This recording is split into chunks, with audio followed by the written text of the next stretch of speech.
السلام عليكم ورحمة الله وبركاته. الذي سألوني على قصة آدم الذي مسمي نفسه بالفيسبوك آدم مرتن، كيف دخل إلى أوروبا وكيف استقر في أوروبا وما هي قصته قبل ما يسافر أوروبا. أحكي لكم القصة كاملة بعد ما أعرفكم على الأخ آدم مرتن. الذي ما بيعرفهش يشوفها الآن ويعرفها. حبيبي عيد ملكنا يا حبيبي، عيد الملك حقنا يا حبيبي، عيد الملك حقنا، نجهز كل شيء لعيد الملك حقنا يا حبيبي. يا حبيبي الاشياء مرحبا، شكر لكم. يعني الكثير عرفوا يا جماعة الخير قصة عادل مرتن. هذا دخل إلى أوروبا لجوء إلى إحدى المنظمات، يعني ادعى، يعني مش ادعى، هي حقيقة. قال لهم أنا إنسان قصعة، والقصع ما يقبلوهمش باليمن يعيشوا، يعني عندنا بيقتلوهم الشرع والدين ومدري إيش، وأنا من المتحولين المثليين مدري إيش. قبلوا، قالوا خلاص، يعني فحصوا كشفوا عليه يبصروا انه من صدق، يعني هم ما بيقبلوا شيء واحد الا بعد ما يكشفوا عليه. كشفوا طلع يعني قصعة كبير، قالوا خلاص تمام، قبلوا ادوا له اللجوء. راح عند الدكتور بكل وقاحة يتحول. قال له يا حبيبي صعب ندي لك بالسن هذا هرمونات، وصعب ندي لك بالسن هذا يعني نسوي لك عملية تغيير الماكينة ما ماكينة، فاتك القطار. يعني آدمي كبير بالسن وصلع جينيا وخلاص، يعني ما يصلحش. عيش لك هكذا قصعة وخلاص. وبتحصل في ناس هنا في أوروبا هم مثلين خيرات، بيعجبهم كبار يعجبهم صغار، يعني في تنوع، يعني لا تخاف ولا تحزن عليها. الذي مش مصدقني أنا بدي لكم القصة كاملة حتى وعدوا باليمن. اللي مش مصدق يعني تبصروا أنتوا عدة مرات بيجي آدم مرتن هو أصحابه، هو والقصعة هذاك ايش اسمه، مصعب التركي، والوليد الذي على اساس انه تزوجها اللي مسميه نفسه ليان، وهو يعني خاص صاحبهم، وهو يعني دخل قبلهم، وهو الذي ادى لهم الطريقه كيف يدخلوا وكيف يسووا، يعني هم خبره من آدم باليمن. الذي يسالني على قصته عاد باليمن ايش كان بيسوي. يا جماعه الخير كان باليمن فرغي، كان عزكم الله كانوا بيضحكوا عليه، كانوا بيضحكوا عليه ناس اكبر منا بيبزوا يعني ولعبوا به، يعني الله لا يرحمهم.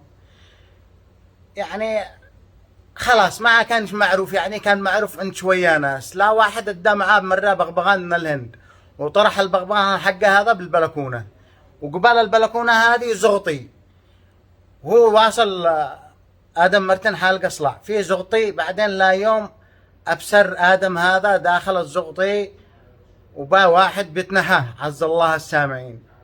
البغبغان استغرب وداري بالعربي ايش معنات هذا، يعني قصعة.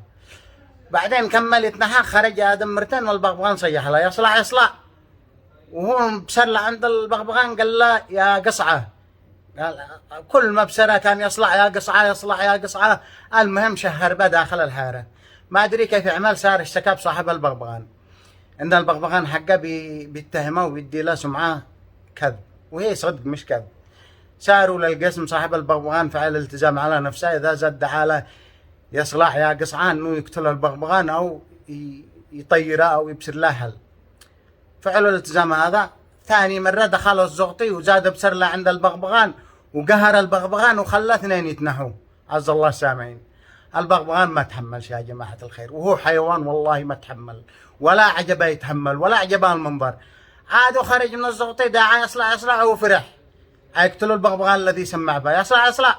وهو بسر لعند البغبغان قال له ما تشي، قال له قدن داري. حتى البغبغان طلعت كمنه داري بان انه مركبه حيضيعها حيخفي. هذه قصة آدم مرتن. اسألوا عليه في حارته، الكبير والصغير يعرفوه قد سمعته مثل الباكت الرثمان، مدبج متنوح من صغره لا كبره. كبر وكان بيشقي، تعب وهو بيشقي باليمن. يا الله جاءت هذه المنظمات حق المثليين، اتخارج وفرح، يلا حصل الله فرصة خرج لا خارج اليمن، ورجع يتكلم على أسياده والناس الكبار، الناس الذي الجموا كبار زعماء العالم، رجع بتجابر منهم، بيحسب كل الناس مثله ميرندا وقصاع ومدري ايش. انا ما قد ابصرت قصعه بيتهم الرجال بالمقصاع الا هو. صدقوني هذه قصتها الحقيقيه، والذي يشتي اثباتات عندي اثباتات وعندي دليل، والذي مش مصدق يسأل عليه في حارته.